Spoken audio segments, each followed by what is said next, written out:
तो आज हम चालू कर रहे हैं एक न्यू चैप्टर जिसका नाम है neuro anatomy of the brain.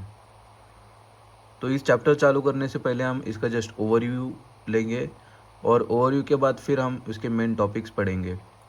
सबसे पहले हम देखेंगे कि जो अपना नर्वस सिस्टम है वो किस तरह से डिवाइड हो सकता है बॉडी में। तो मोस्टली दो तरह से ये डिवाइड होगा। एक होगा सेंट्रल नर्वस सिस्टम, दूसरा होगा पेरीफेरल नर्वस सिस्टम। अभी नाम से ही अपने को समझ में आ रहा है सेंट्रल नर्वस सिस्टम क्या होता है, जो सेंटर में प्रेजेंट होगा, सेंट्रली प्रेजेंट होगा। तो सेंट्रली हमें क्या क्या दिख रहा है, एक तो दिख रहा है ब्रेन, दूसरा दिख रहा है स्पाइनल कॉर्ड। तो इस तरह से हम देख सकते हैं कि सेंट्रल नर्वस सिस्टम में क्या क्या आएगा, ब्रेन एंड स्पाइनल कॉर्ड। दूसरा हम देख रहे हैं जिसका नाम है पेरीफेरल नर्वस सिस्टम। पेरीफेरी में जो होगा उसको बोलेंगे पेरीफेरल नर्वस सिस्टम। तो हम देख सकते हैं कि जैसे ये स्पाइनल कॉर्ड नीचे आ गया, इसकी जो छोटी छोटी ब्रांचेस दिख रहे हैं, यही ब्रांचेस आगे जा रही है, ऐसे पेरीफेरी में जा रही है, मतलब अगल बगल में जा रही है। तो इसलिए इसको नाम देंगे पेरीफेरल नर्वस सिस्टम। तो इस तरह से दो टाइप का नर्वस सिस्टम हमने देख चुके हैं, central and peripheral nervous system. तो इधर हमने नोट किया नर्वस सिस्टम और इसके दो division, central nervous system and peripheral nervous system. Central nervous system में हमने देखा ब्रेन एंड स्पाइनल कॉर्ड। अब पेरीफेरल नर्वस सिस्टम जो हमारा है वो दो हिस्सों में डिवाइड होगा आगे जाके। एक होगा somatic nervous system and autonomic nervous system. फिर से देखेंगे हम, पेरीफेरल नर्वस सिस्टम दो हिस्सों में डिवाइड हो रहा है, सोमैटिक एंड ऑटोनॉमिक। सोमैटिक जो होगा वो वॉलंटरी फंक्शन करेगा, ठीक है, और जो ऑटोनॉमिक होगा वो इनवॉलंटरी चीज़ों को मैनेज करेगा। सोमैटिक होगा वो क्या करेगा, वॉलंटरी चीज़ें कंट्रोल करेगा, और ऑटोनॉमिक जो होगा वो क्या करेगा, इनवॉलंटरी चीज़ें मैनेज करेगा। पेरीफेरल नर्वस सिस्टम में हमने ये सोमैटिक नर्वस सिस्टम जो देखा है, इसमें दो है, सेंसरी एंड मोटर। तो ये सेंसरी और मोटर है क्या, इसको हम एक डिटेल में देखेंगे। इधर देख सकते हैं कि आपको एक हाथ दिखाई दे रहा है, एक ब्रेथ दिखाई दे रहा है, और फिर से एक हाथ क्लोज हैंड दिखाई दे रहा है, ठीक है। अब गेस करो कि ये हाथ है और ये हाथ ने किसी गर्म चीज़ को छुआ है। गर्म जो महसूस हुआ हाथ को, वो कुछ फाइबर्स हो गए हाथ में, हाथ से लेके ब्रेन तक वो सिग्नल पहुंचाएगी कि गर्म चीज़ को टच किया है, मतलब वो सेंसरी सिग्नल्स ब्रेन तक आ गए। अब जो फाइबर्स होते हैं जो ये सिग्नल कैरी करेंगे, इनको बोलेंगे एफरेंट न्यूरॉन। वो क्या करेगी, हाथ से ब्रेन तक सिग्नल कैरी करेगी। अब ब्रेन कुछ डिसीजन लेगा, क्या डिसीजन लेगा कि हाथ को हटाना है या हैंड को क्लोज करना है। तो जो ब्रेन से ये डिसीजन कैरी करके ऑर्गन तक लेके जाता है, ब्रेन से ऑर्गन तक लेके जाता है, और कोई रिएक्शन करता है, रिएक्ट करता है, जैसे कि हाथ पीछे लेना या हैंड क्लोज करना।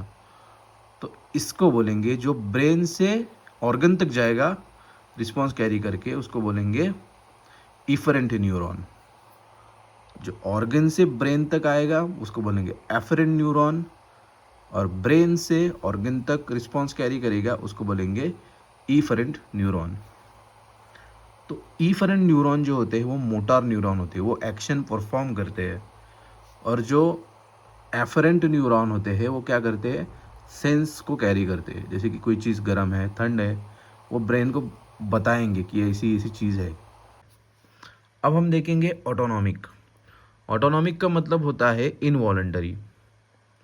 तो ऑटोनॉमिक भी दो और डिवीजन में क्लासिफाई हो गया है। पहला है सिंपैथेटिक नर्वस सिस्टम एंड दूसरा आएगा पैरासिम्पैथेटिक नर्वस सिस्टम। अब इसको हम अच्छे से देख लेते हैं कंप्यूटर स्क्रीन पे। इससे पहले हम देखेंगे सिंपैथेटिक नर्वस सिस्टम क्या होता है और कैसे काम करता है। सिंपैथेटिक नर्वस सिस्टम, जैसे एक एग्जांपल दे रहा हूँ मैं तुम्हें, कि समझो आप जंगल में हो और आपके सामने कोई भालू या जंगली जानवर आ गया। तो उस टाइम पे आपके बॉडी में दो तरह के रिस्पॉन्सेस तैयार होते हैं। एक तो है कि इससे लड़ना है, इसको मारना है और ख़ुद को बचाना है। दूसरा रिस्पॉन्स तैयार होता है कि यहाँ से भागना है। तो ये 2 रिस्पॉन्सेस को क्या बोलेंगे हम, जो लड़ने का रिस्पॉन्स है उसको बोलेंगे फाइट रिस्पॉन्स, और जो भागने का है उसको बोलेंगे फ्लाइट रिस्पॉन्स। ये आएगा किसमें, सिंपैथेटिक नर्वस सिस्टम में। ठीक है। अब जब ये रिस्पॉन्सेस पैदा होते हैं अपने बॉडी में, तैयार होते हैं, तो उस टाइम पे क्या होगा, इस सिंपैथेटिक में हम देख रहे हैं कि जब भी फाइट या फ्लाइट करने की हमारी इच्छा तैयार होती है बॉडी में, तो इस टाइम पे हार्ट रेट बढ़ेगा, डाइजेशन की प्रोसेस बंद हो जाएगी या कम हो जाएगी, और अपनी जो आंखें है उसकी प्यूपिल है वो क्या हो जाएगी, डायलेट हो जाएगी, बड़ी हो जाएगी। ठीक है। ये चेंजेस अपने बॉडी में होंगे, किसमें, सिंपैथेटिक में, जिसमें हमने 2 देखे रिस्पॉन्सेस, फ्लाइट और फाइट रिस्पॉन्स। अब नेक्स्ट हम देखेंगे parasympathetic nervous system. Parasympathetic nervous system क्या होता है कि जो सिंपैथेटिक नर्वस सिस्टम में जो रिस्पॉन्सेस हाई हो गए, जैसे कि हार्ट रेट बढ़ गया, डाइजेशन कम हो गया, उसके बाद प्यूपिल अपना डायलेट हो गया, तो इसको कंट्रोल में लाने का या इसको होम्योस्टेसिस मतलब इसको न्यूट्रल लाने का काम कौन करता है, पैरासिम्पैथेटिक नर्वस सिस्टम। ठीक है। तो इसमें क्या करेगा, अपना क्या होगा, जो हार्ट रेट बढ़ गया था सिंपैथेटिक में, वो हार्ट रेट इधर नॉर्मल हो जाएगा, मतलब कम हो जाएगा। इसके बाद जो डाइजेशन की प्रोसेस रुक गई थी सिंपैथेटिक में, इसमें डाइजेशन की प्रोसेस हमारी फिर से चालू हो जाएगी।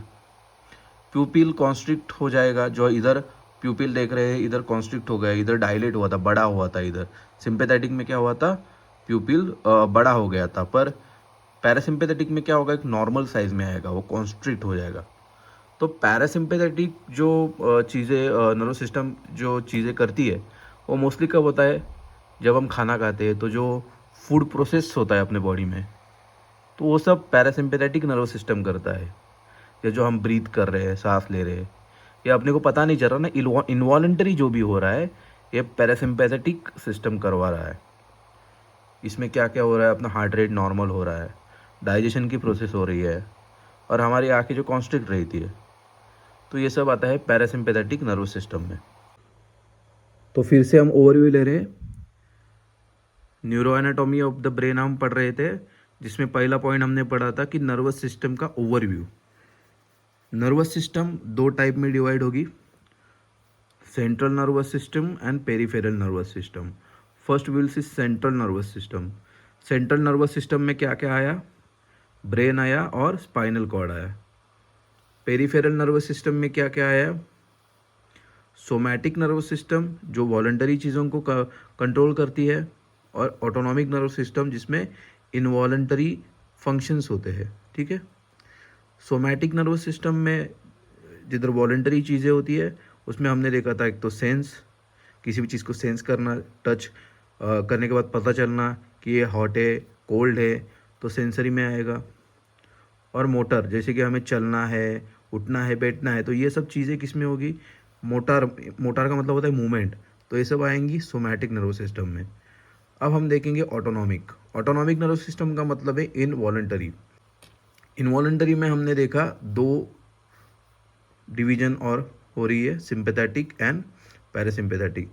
सिंपैथेटिक में हमने देखा फ्लाइट और फाइट रिस्पॉन्स, और पैरासिम्पैथेटिक में हमने देखा जैसे कि खाना खाना, डाइजेशन वगैरह जो अपना हो रहा है, हार्ट रेट रेगुलेट रह रहा है, ये सब चीज़ें पैरासिम्पैथेटिक नर्वस सिस्टम में हो रही है।